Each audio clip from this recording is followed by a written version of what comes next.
puritanismo, ele foi um movimento religioso e social que surgiu lá na Inglaterra do século XVI. E depois ele foi migrado, né? Ele foi para os Estados Unidos. O objetivo do puritanismo era purificar a igreja anglicana. Na verdade, foi uma radicalização cristã e depois protestante, indo para os Estados Unidos, e que trouxe um desejo dos envolvidos de estarem muito atentos, de intensificar ainda mais os propósitos e as virtudes e o direcionamento na fé em Deus. Mas se a fé em Deus passasse por espiritualidade, por algo individual, acaba que não, né? Na mesma forma que as Crônicas de Gelo e Fogo, para quem já leu, o Guerra dos Tronos, os livros do Martin, a gente tem, claro que lá no universo de fantasia, mas bebendo um pouco da nossa história, a religião, as práticas religiosas passaram, especialmente a cristã, por esse lado do comportamento, ou seja, não é mais o sagrado, né, que tem a relevância. O comportamento das pessoas passa a ser alvo de vigilância muito severa. Sorte que essa vigilância de comportamento está lá no século XVII, nos Estados Unidos. Vai ser o ano que se passa essa história aqui, século XVII ou século XVIII, escrito pelo Nathaniel Hawthorne, A Letra Escarlate, um clássico que é normalmente conhecido de todos. Esse livro, para a gente entrar aqui no bate-papo, a gente vai passar pelo tema do puritanismo, a gente vai passar um pouco sobre inquisição moral. A gente sabe que tem, aqui a gente já conversou a parte das bruxas, da bruxaria, mas isso passa, todo esse fenômeno que a gente vem conversando aqui, vamos adentrar na moralidade, no comportamento social de homens e mulheres, até a gente fazer a nossa relação que a gente gosta aqui no canal, de pensar um pouco a cultura do cancelamento digital, cancelamento na internet.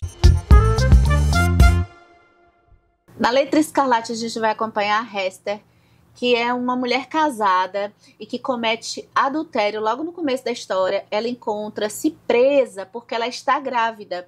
O seu marido havia viajado há alguns anos e não tem como ela ficar grávida de outro homem, a não ser um homem ali da comunidade. O que fica comprovado por ela estar grávida, dela ter cometido o adultério. Toda essa discussão da sexualidade feminina, porque o adultério nessa comunidade, principalmente para mulheres, é considerado algo muito sério, que ela chega a ser presa. Ela acaba sendo solta porque existe uma suposição que o seu marido pode estar morto. Por conta disso somente, ela vai poder ficar circulando na sociedade. Só que ela precisa estar sempre usando a letra A no seu peito. Ela é meio estrela de Davi para os judeus, talvez. Quer dizer, ela tem que usar essa letra A e sempre ficar circulando publicamente com essa letra A para que todos vejam e se lembrem que ela é uma adúltera, que ela cometeu pecados, ou seja, ela não é mais pura. Sim, porque aqui no puritanismo norte-americano, dos Estados Unidos, a sociedade em volta tem que estar vigilante no comportamento do outro. O que o outro faz, ainda que não interfira fisicamente na minha vida, diretamente na minha vida, é alvo de vigilância e é alvo de desconforto e criminalização.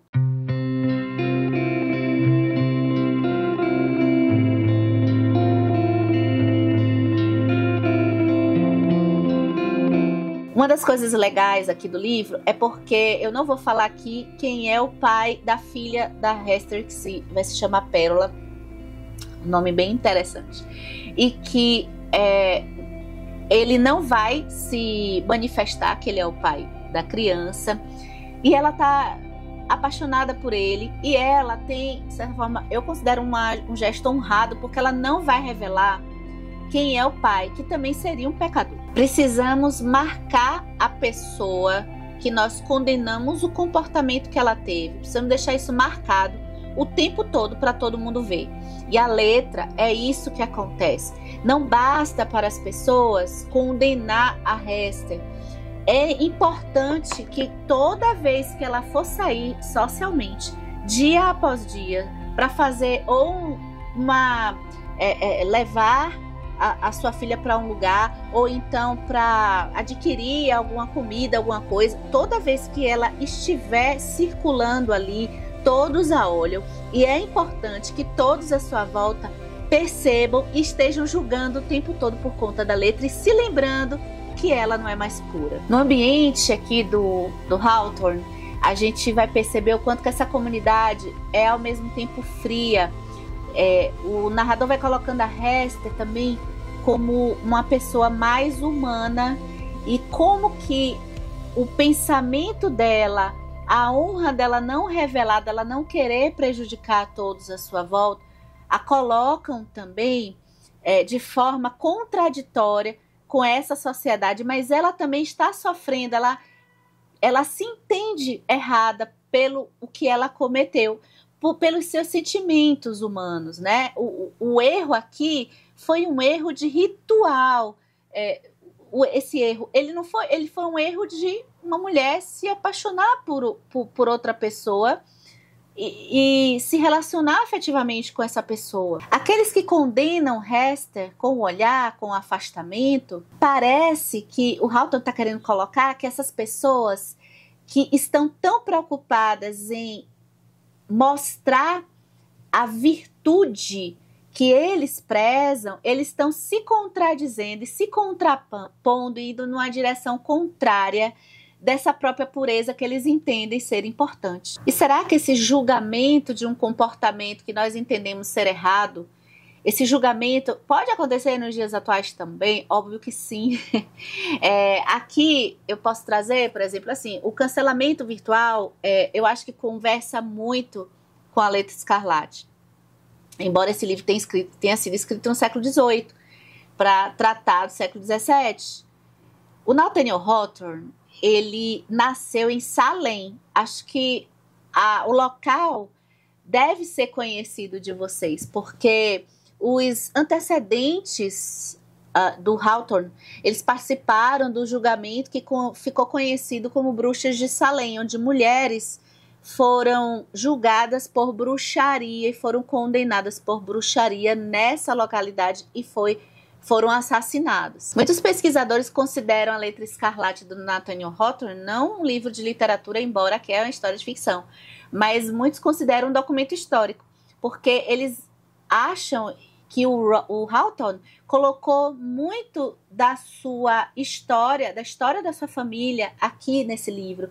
Ele tinha a percepção de como funcionava a moralidade tão restrita, tão intensa e condenatória dessa sociedade puritana nos Estados Unidos. E o que eu fico pensando para a gente jogar aqui na roda e poder conversar, você pode conversar e participar desse vídeo aqui nos comentários, é que muitos, já vi alguns teóricos falando, comparando o cancelamento digital, que vem de uma espécie de pessoa, acho que na Bíblia já está lá, né? A cena do apedrejamento que Jesus interfere é uma das melhores cenas que eu acho do Novo Testamento. É sublime.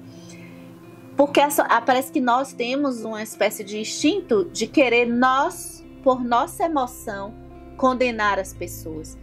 E eu lembro de 2 casos aqui que me chamam a atenção. Na verdade, um caso que eu vou colocar, que acho que é o mais famoso ligado aqui à literatura, que é a J.K. Rowling. Aliás, eu vou falar o outro também. Assim, 2 casos, no mínimo, porque eu também não fico acompanhando, tem outros trabalhos, tem outras coisas, eu não consigo acompanhar tudo de treta. Todo dia tem alguma treta na internet, tem um cancelamento, tem uma... Mas assim, eu acho que a J.K. Rowling, no nosso mundo literário, ele é bem emblemático, porque eu não quero aqui fazer o comentário sobre o que ela fez está certo ou errado. Não é aqui que eu quero usar esse espaço para isso. Eu quero falar mais sobre a reação de pessoas ao que ela coloca, né? Ao que a J.K. Rowling coloca em seu Twitter, isso lá atrás, alguns comentários considerados transfóbicos. E aí existe uma onda de cancelamento enorme para a autora. E eu entendo a decepção com a autora, o autor que fala uma coisa que te atinge diretamente, ou que você não gosta.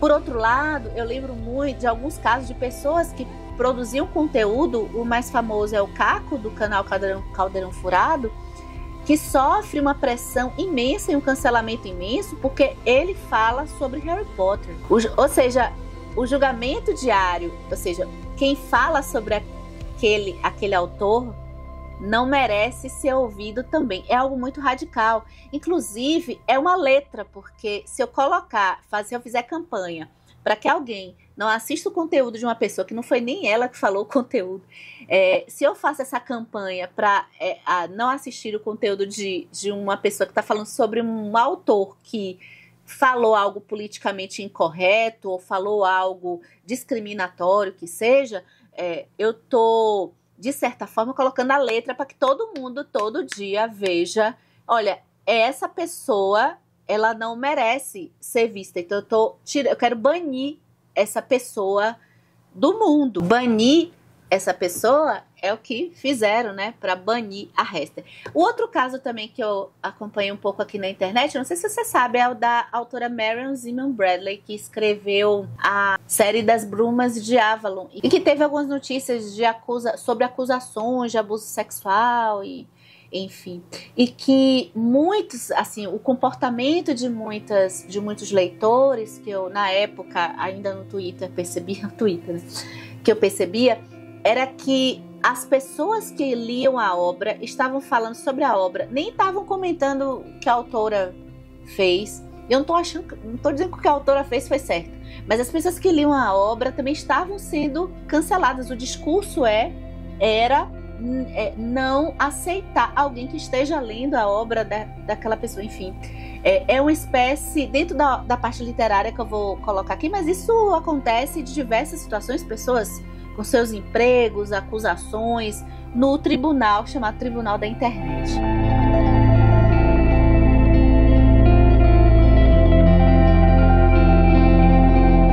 Uma coisa legal que o Nathaniel Hawthorne faz aqui é que, embora o amante, vou chamar assim, da Hester, a gente saiba que ele está sofrendo alguns dilemas, ainda assim, a conduta e toda a trajetória da Hester nesse livro nos mostra o quanto que existe uma marcação de gênero, né? O fato da Hester ser mulher e ter passado pelo que ela passou, estar na condição que ela está, é levado a um julgamento muito mais severo do que o que acontece com os homens à sua volta. Como você está no canal Comparando Liza, eu vou começar a jogar umas coisas aqui.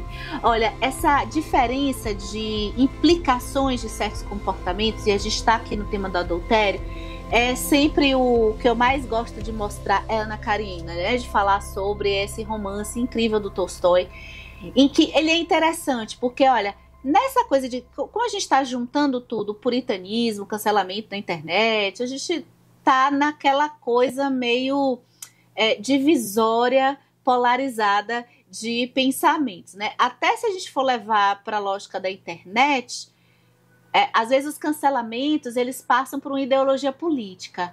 Aquele mesmo ato cometido por alguém que eu sigo, um produtor de conteúdo que tem a mesma ideologia que eu tenho, ok, mas aquele ato por um de direita eu não suporto. E vice-versa, tá? Ana Karenina é interessante, eu acho que é um livro que tem um marcador muito legal, porque ele provoca duas interpretações interessantes. Muitas pessoas mais conservadoras gostam muito da Ana Karenina, porque entende esse livro aqui, olha que tem tanta coisa nesse livro, mas entende esse livro aqui como principal assunto a tragédia que pode acometer uma mulher que busca seus desejos carnais. E essa interpretação que eu acho bem restrita, assim, ok, vamos discutir aqui se você tem ela, tá? Mas eu vou falar aqui, eu compartilho mais, porque é um pouco além disso. É um pouco disso também.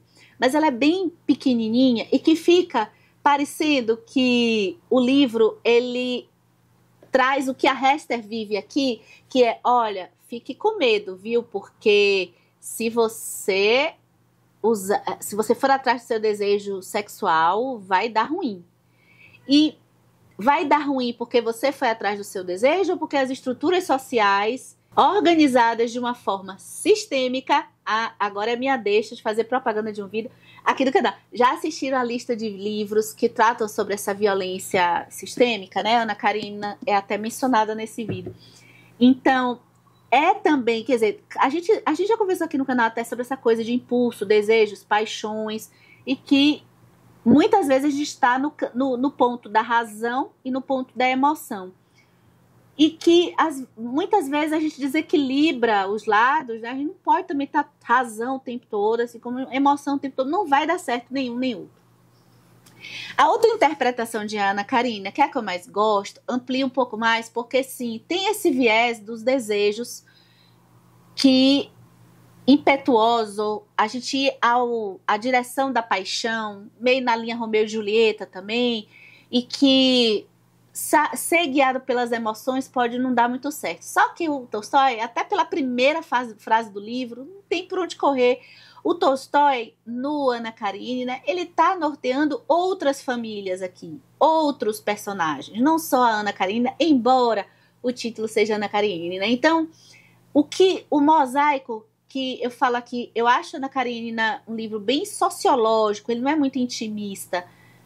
Tem as questões emocionais dos personagens, óbvio, mas ele tá muito mais para a gente ver uma fotografia das famílias, né, da sociedade ali da Rússia, percebendo suas diferenças entre campo e cidade e as diferenças de gênero, porque o que Ana Karenina vive na direção das suas paixões, os dilemas das suas paixões, a repercussão é totalmente diferente quando um homem vive. A depender da classe também. A classe também vai marcar a consequência das nossas ações. E isso também está aqui na Ana Karenina. E um conto que eu vou deixar aqui para vocês procurarem, eu vou botar aqui, que é do meu amado Machado de Assis, é o conto Confissões de uma Viúva Moça. E que Machado, eu acho que não, ele não sei se é isso, tá? Mas tem muita esse mesmo viés de Ana Karenina, só que Machado, ele foi por um outro ponto de vista, que aí vamos para outra opinião que passa pelo puritanismo. Existe, e que até o inverso, que seria o progressismo maior, né? O fato de uma mulher escolher ir no impulso das suas paixões, deixando seu marido, seu filho, sabendo as implicações que isso pode ter para a sua vida, existe o viés de que isso é uma decisão de muita coragem. Isso é uma decisão feminista. Mas será que é isso mesmo? Será que também eu não estou indo no outro polo? Porque Machado de Assis, no Confissões de uma Viúva Moça, ele vai falar que existe também uma espécie de força quando uma mulher ela não é tão impetuosa assim, embora ela tenha seus impulsos, mas ela ainda consegue ter uma noção racional das implicações à sua volta, perceber muitas vezes a casca de banana, porque a paixão é um momento maravilhoso do relacionamento, realmente. Mas a paixão, para alguém que tem uma maturidade, assim, sabe que aquilo ali vai precisar mais tarde de algo mais sólido. E se você não tivesse amparado à sua volta, isso pode não se sustentar e você não ter uma rede de apoio. Eu digo até sob o ponto de vista geral mesmo, do Estado, né? Imagine uma sociedade puritana.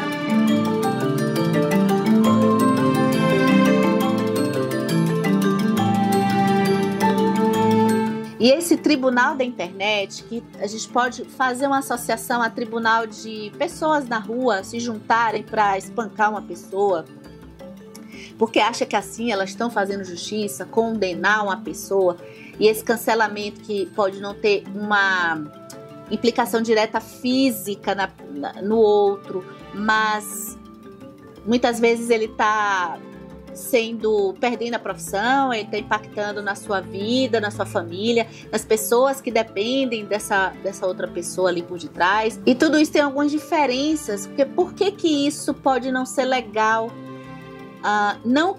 Veja, aqui eu quero diferenciar a crítica que eu estou fazendo um pouco a esse cancelamento de internet com o silenciamento. São coisas diferentes. Se algo acontece com a gente a gente, não é que a gente não tem que se calar.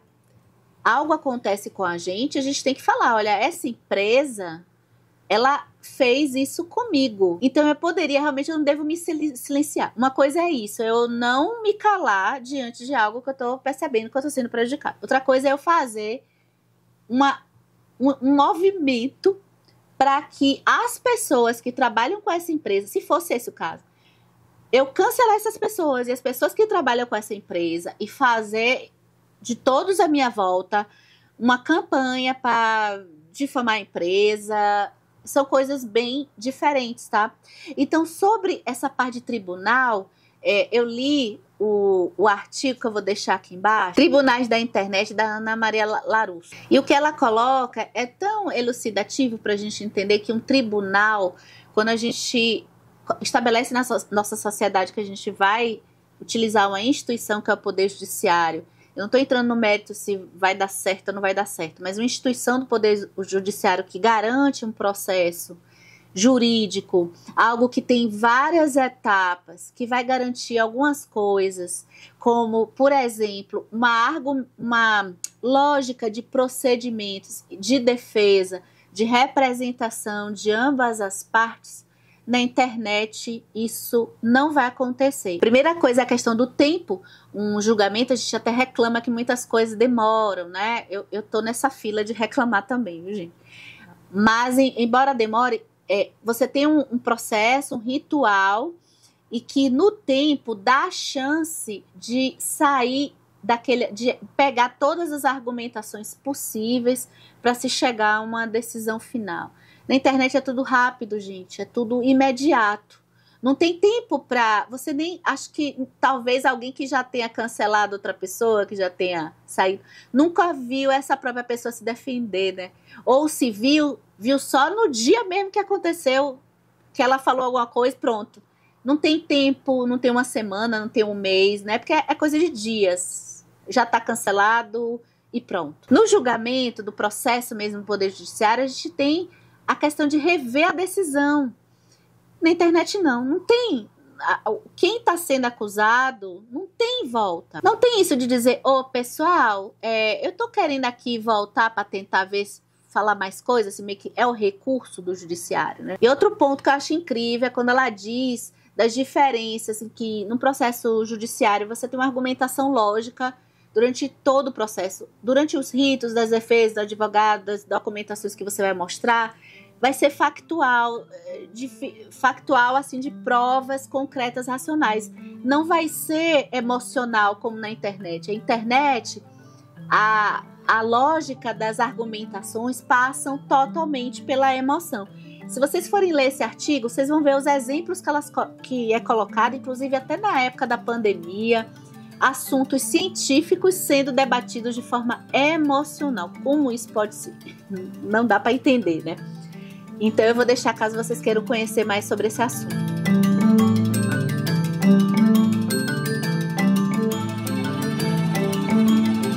E outro fato na Letra Escarlate que a gente vai ver, no caso aqui da Hester, é como que os próprios nichos acabam sendo eles mesmos a se autoflagelarem, a se automonitorarem. E está nos nossos dias atuais, tanto na área conservadora quanto na área progressista. Então a Hester, ela não é só condenada, ela não tem qualquer sororidade feminina aqui. As mulheres, muito pelo contrário, pedem para que ela realmente seja rechaçada. Interessante como muitas aqui vão até discordar, achando que a pena de colocar a letra é leve, querendo que ela tivesse uma pena até mais severa por conta disso. E o meu ponto preferido desse livro, que eu acho que é um debate para os dias atuais também, é a gente perceber a inversão dessa sociedade puritana quando elas buscam um comportamento moral como danoso, repreendendo esse comportamento, como no final parece que há uma inversão. Então, o nível, assim, a comunidade está num lado muito sombrio. Nathaniel Hawthorne não deixa muita margem para a gente interpretar, é isso mesmo. Quem está ali oprimindo a Hester acaba por uma razão de pureza, acaba sendo mais sombrio. Eu sei que tem várias coisas que a liberdade de expressão não é ilimitada e a gente não tem condições de um vídeo a gente exaurir o assunto. Por isso que é a sua hora de arrasar aqui nos comentários pra gente conversar a Letra Escarlate, essas histórias que eu falei aqui. Se você leu e quer opinar sobre o assunto, vai ser uma conversa bem gostosa, tá? Até o próximo vídeo.